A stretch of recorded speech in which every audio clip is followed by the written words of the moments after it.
I'm going to talk less. I've been informed to talk less, so Shelby, you're going to have to talk more. So I'm really excited to have a fireside with you. And because this is going to be feedback, why don't we give us an introduction of who you are and your background. Hey guys, I'm Shelby. I'm CEO of Arteria AI. Going back, I know Jason because I used to be a lawyer, a partner at a law firm, and Jason's dad worked there. And so that's how I met Jason, and that was my first career. As I was a lawyer at a firm called Davies, Ward, Phillips & Weinberg, which was an awesome firm. I was so inspired by all of the documentation I saw kicking around that law firm that I went and started my first startup in the documentation space. Now, if you can believe it, it has been about 15, 20 years since then, and I'm still in the documentation tech space, which makes me officially the biggest nerd in this room. I started my first startup, it was called ATD, and worked on a little loft at Queen West, and grew that in a couple years to hundreds of folks, and sold that to Deloitte, and then spent 8 years working in Deloitte. Did a bunch of things for them, most notably running their Omnia AI division for a number of years. Analytics, AI, data, and eventually growth for the firm was my mandate. And then finally, which Alex will get to in his questions, I think, I spun Arteria out of Deloitte. So a pretty different way to start a startup. So while we are a 24-month startup, so just a baby, the product's been around for a little bit longer, and it's kind of led us down that journey. So there you go.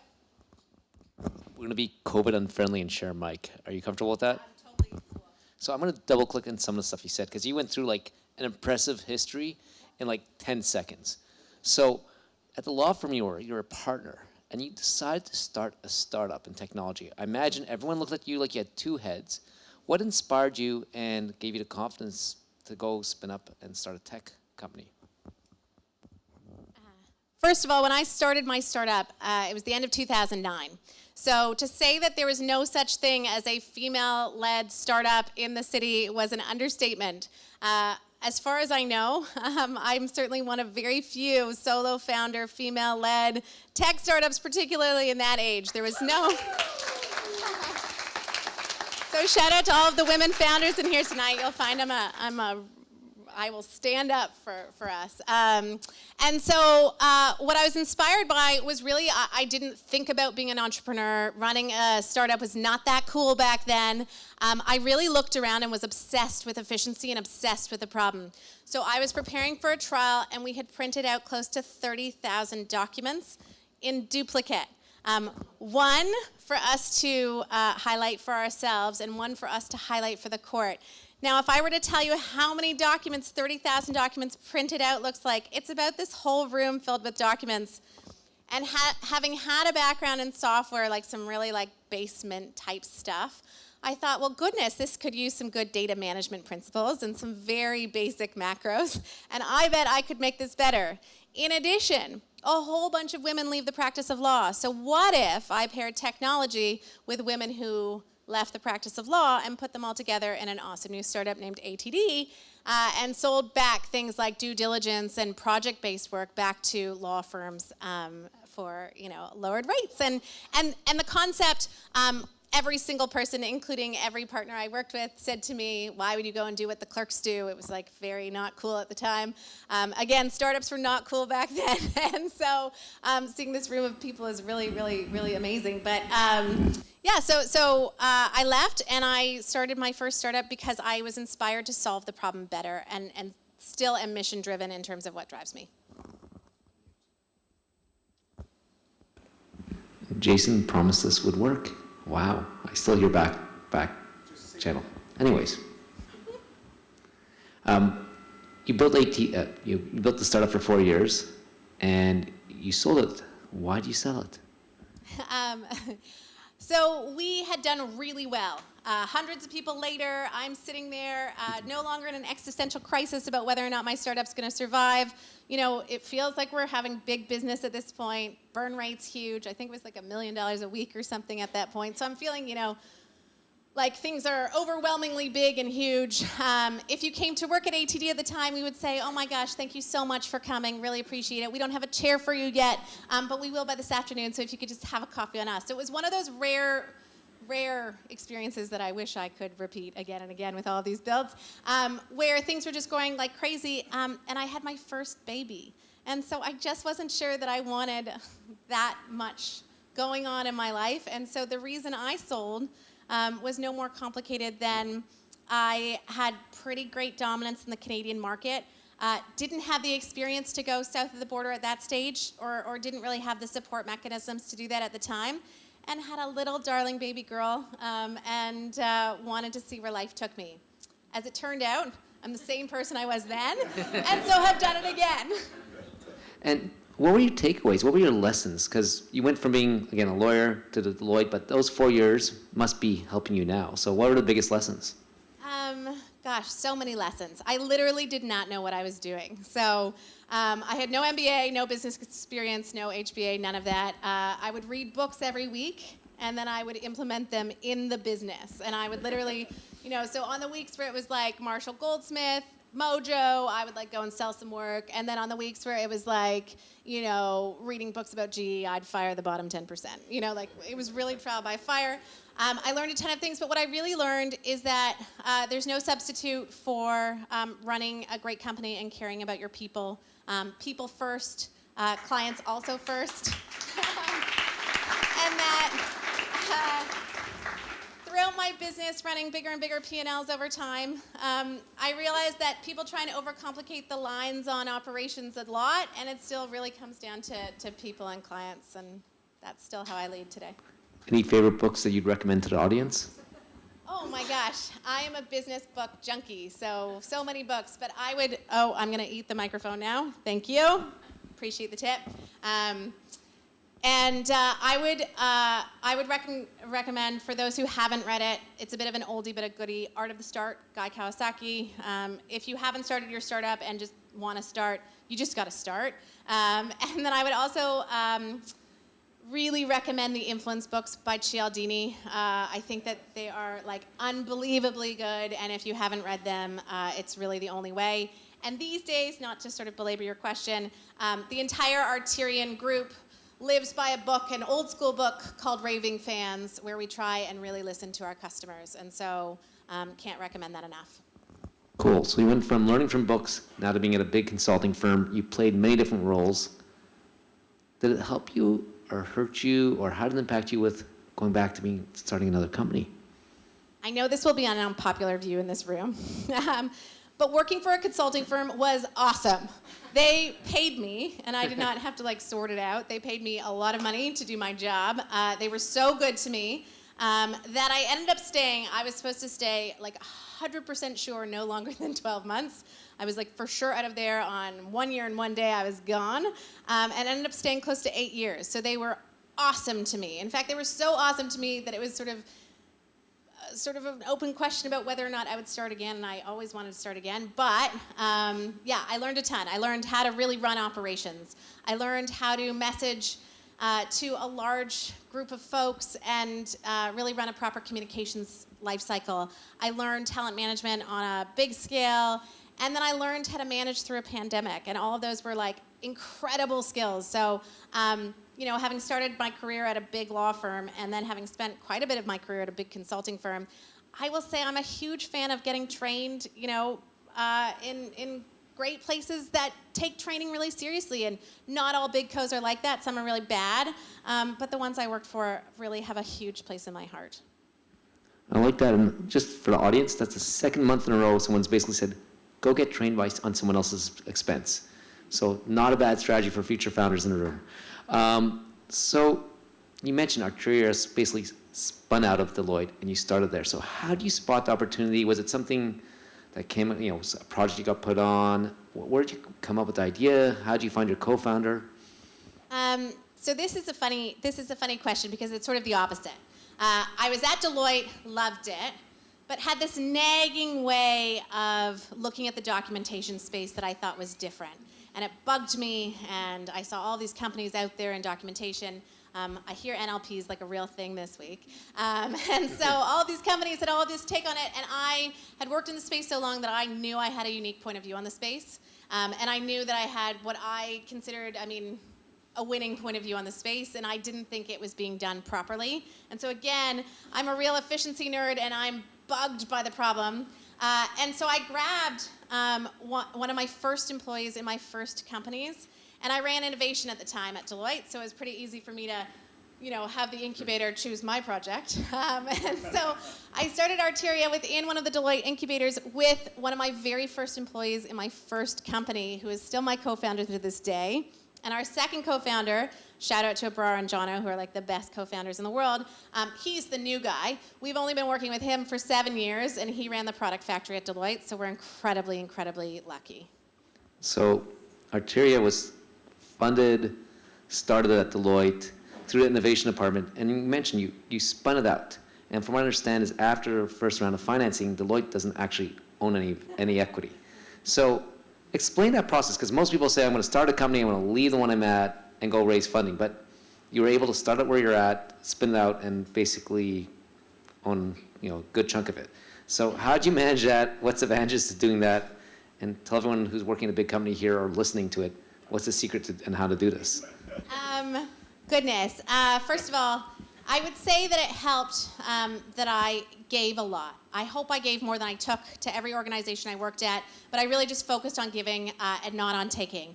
When it came down to it, Arteria was purchased through an M&A deal. I mean, it was purchased through, it was purchased by me. And so it was really a matter of purchasing my IP back, and Deloitte's a partnership. Deloitte would never just, give me the keys, I'm afraid, and they shouldn't. That would be totally unfair to the partners there, who work very hard for that every day. So initially, Arteria was purchased through an M&A deal, and then the only reason why, and I think I can say this, though, please, I'm not quoting Deloitte or anything to do with that. What was your legal disclaimer before?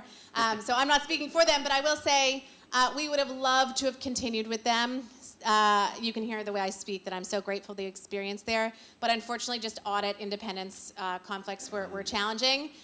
Though, shout out, because Talia Bramowitz right now runs their VC fund, and they've sorted through a lot of that since then, and she's the best. So if you're ever looking to raise, she is a wicked VC. Not one of mine, by the way, but one of my best friends, full disclosure. And actually, not sure we've covered what you currently do as a business. So I imagine that's something to do with documents. But can you explain to the audience what Arteria does? Yeah, so Arteria works at this point exclusively with large banks around the world, and we help them with their client documentation. So wherever they want to sign up a client, typically for a more complicated process, typically in capital markets, but it can extend beyond in a whole bunch of different ways. Arteria works with them on, let's say, their trading book or their post-trade book or their lending book in order to figure out how to manage those complicated documentation relationships with their client. Now that can be something like a contract. How do I get, a contract signed with my customer? But it can also be evidence of, a transaction. How do I continue to monitor that transaction? And how do I continue to get evidence from those customers to continue to manage that relationship? And so it really is about becoming the documentation infrastructure layer for large enterprises. And just so you have our big vision, within the large-scale enterprise of any kind, we see automation on islands in that enterprise. But what people don't realize is that documentation and unstructured data accounts for 90% of the data, and like a fraction of companies have even looked at this problem. And so really, when you think about the automation that exists within these corporations, it's really the island, and the ocean itself hasn't been addressed. So that's our problem space. And so you've got a huge problem, and your initial customers are these big financial institutions. How do you land the first one? How do you convince the first one to say, okay, here's a crazy idea. We're a conservative bank. We don't want to do anything different, especially with our contracts and data, but there's a startup we should work with. So I think of Arteria, Arteria has many secret sauces. First of all, our people.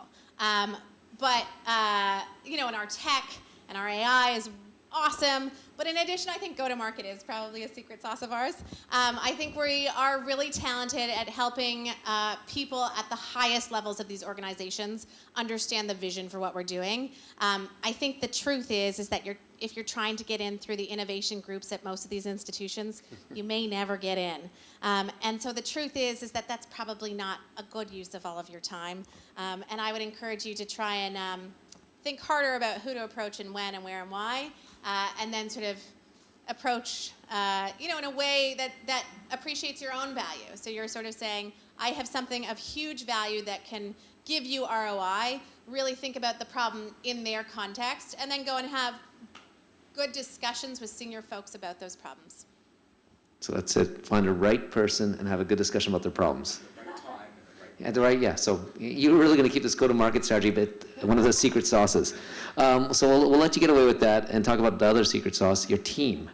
I've heard you're very focused on inclusivity on the team and having a strong culture. So how do you set the culture? How do you make sure you have an inclusive team? First of all, in every team I get to, we always go in and think about the culture right away. So this isn't an afterthought. I'll sit down. Arteria started with about 15 or 16 people. It's grown pretty substantially since then. But at the time, we would sit around and say, what should our culture be? And that seems like kind of on day one, we already have a lot of salaries to pay. Seems like probably a stupid idea to waste your time on that. But for us, it's critical. It's who we want to be. It's where we want to get to. And so we start calling out the culture and using that for a discussion with our team about who we want to be.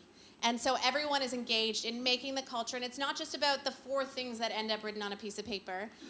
It's about the journey to engage the people within the corporation to get to that level so that we're all on the same page. There are some Arterians tonight, and I won't put them on the spot, though I'm so grateful that they came to show up for me. 2 amazing women. But we really make sure that we're living those values. And we often come on every Friday call, so we have a call every Friday to talk about our culture. And we sit down as a company and we say, listen, one of our values is friendliness. Is that still relevant? What makes sense about that? Should we call bullshit on ourselves? Like, are we actually friendly people or are we not really friendly? And we try and make it everyone's responsibility. So I think the fact that I don't own the culture as the CEO, but that everyone owns the culture makes for a very different sort of company. And that's not to say we don't work hard. And there's no Arterian in the world that won't tell you that we have a very high performance culture and we work very hard, and people at Arteria live for excellence. And so we really try and have that in our DNA. But that doesn't mean that we're not trying to be friendly or relentless or speedy or any of the other parts of our culture that we work on. So it's interesting. It sounds like culture is a living and breathing thing that can change over time. You don't want to be the owner or the one that only want to decide on the culture. So how do you avoid it from being a culture you wake up one morning going, oh shit, where do I work at? This is not what I want to be part of. Oh gosh, I would hope that I would be paying enough attention that I would be able to flag it earlier than that. I suppose I try and let things happen organically and then, try and put a hand in where I think they need to steer left or right. Like one of my favorite things at Arteria is that we've developed clubs. So there's an engineering club that's come out of nowhere, totally self-started by the engineering team, where they share ideas. Similarly, and one of the founders of this committee is here tonight, we have something called the Wellness Committee, which puts together a series of events, including Wellness Wednesday, where we come together and think about, our mental health, our well-being, and play some games if we have time during the week. And so I would hope that the culture would never be able to steer too far, because I think it's about selecting the right folks, ensuring that people really understand our culture from day one. And honestly, if you hate it and hate our culture, as not everyone's loved it, it's probably not the right place for you. And we try and still live our promise to develop you in the interim and then set you free to go and be awesome somewhere else. Cool. And how do you encourage diversity? I think it helps that I'm me, to be honest. And so,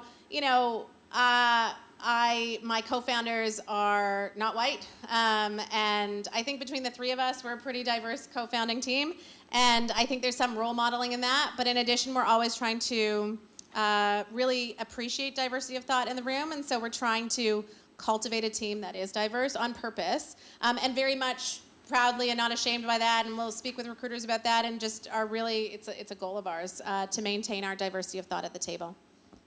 And as you've scaled up, imagine your roles change over time. What's been the hardest role or hardest thing to give up and not do yourself? Oh gosh, I can be very micro and I can be very macro. So giving everything up is a challenge, but I really trust my team. I think the secret to being a great CEO is being able to work at 5,000 feet and 50,000 feet at the right times and knowing when those times are. But I must say, as we grow in any portfolio I've ever been in, I really like speaking with customers every day, and giving that up even on any moment is tough for me, because I like to make sure that they're happy and going to be a raving fan. I really want to make sure. And also, truthfully, mentoring every single person in the startup too is something I'd love to do, but if I spoke to every client all day and mentored every person on our team, there would be no time for anything. So it's hard for me to give up. So you like mentoring. What's a tip to find a good mentor for yourself? Oh gosh. I think you have to cultivate mentors who are relevant to you, are maybe 1 or 2 steps ahead of you, maybe not 20 steps ahead of you, because their experience has to be actually relevant to what you need. And then I think you need someone with time and interest. Because truthfully, if you steal someone for 5 minutes, like I mentor a lot of folks, in particular female entrepreneurs, because that's my interest, having grown up in a world where there wasn't tons of that. And when people come with questions and things they want to discuss and specific topics, I love that. And when people kind of just want to chat, kind of feels like maybe they have lots of friends for that, and it's not a good use of either of our time. And so, really trying to make great use of my mentee's time or my mentor's time, and have that sort of circle of trust there, I think is critical. I want to ask 2 more quick questions before we open to the audience. One, you're the second Fireside we've done in 2 months where the founder's a lawyer. So what advantages do lawyers have as founders? First of all, I'm a huge fan of Rebecca Casaba. So whoever was here last time, she is a wicked, wicked girl, and is building an awesome startup. I'm not. It's been a long time since I've been a lawyer, so I don't think I can claim any lawyer credit. So really, I would say I understand risk. It's where I learned about the risk discipline. It's where I learned about reputational risk, about AML, about KYC. It gave me a lens to understand our customer risk problems. But fundamentally, I would say you shouldn't ever listen to any of my legal advice, because I basically have none. But you have the skills. So you're saying the skills are good. Last question before we open it up. I have to ask, you are an AI-based company. AI's come back in vogue. Something called Web3 no longer exists, or is a bad memory. What's the one most misunderstood thing about AI? Oh gosh, this is a great question, and one I don't know that I can answer, because all I do is work in AI, so it's hard for me to think about what might be misunderstood. I think what we have is 100 years of economic history to say that the fax machine didn't take out jobs and the photocopier didn't take out jobs. And I think the most fundamentally misunderstood thing is that while AI will certainly take out some jobs, and I think we need to recognize that and retrain and redeploy and be very thoughtful about which jobs are being taken out, AI will most likely create more jobs. So I think the most misunderstood thing is that AI will lead us to a future where we will just hang out and drink martinis by the pool all day. That's not what Jason wanted to hear. Jason, you want to roll around on that hoverboard and take questions? Can we get that show of hands and an applause while we wait?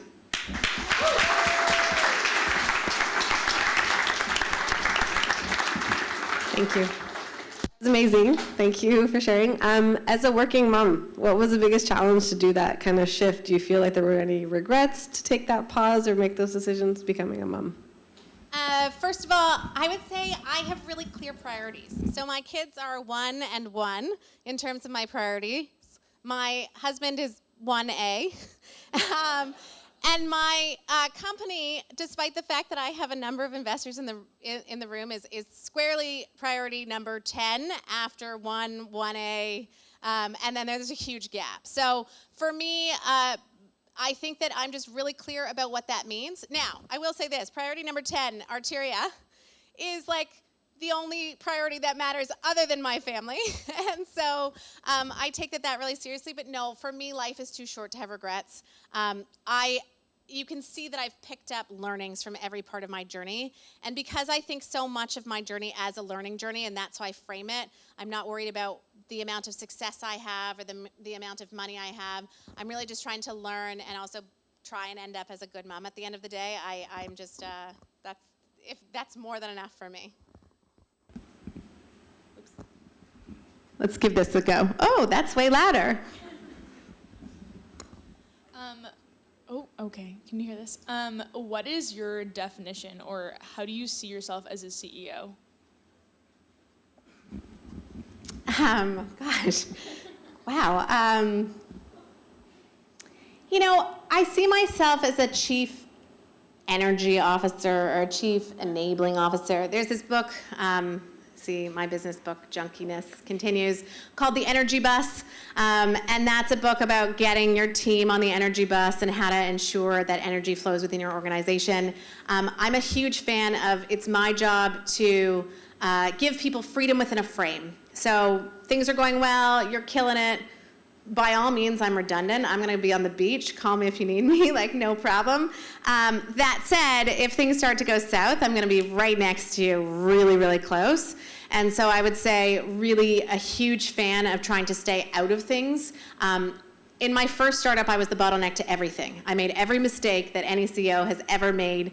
And someone gave me this book that I'm sure is not even published anymore called The E-Myth Revisited, which taught CEOs how to build themselves out of their really simple administrative processes.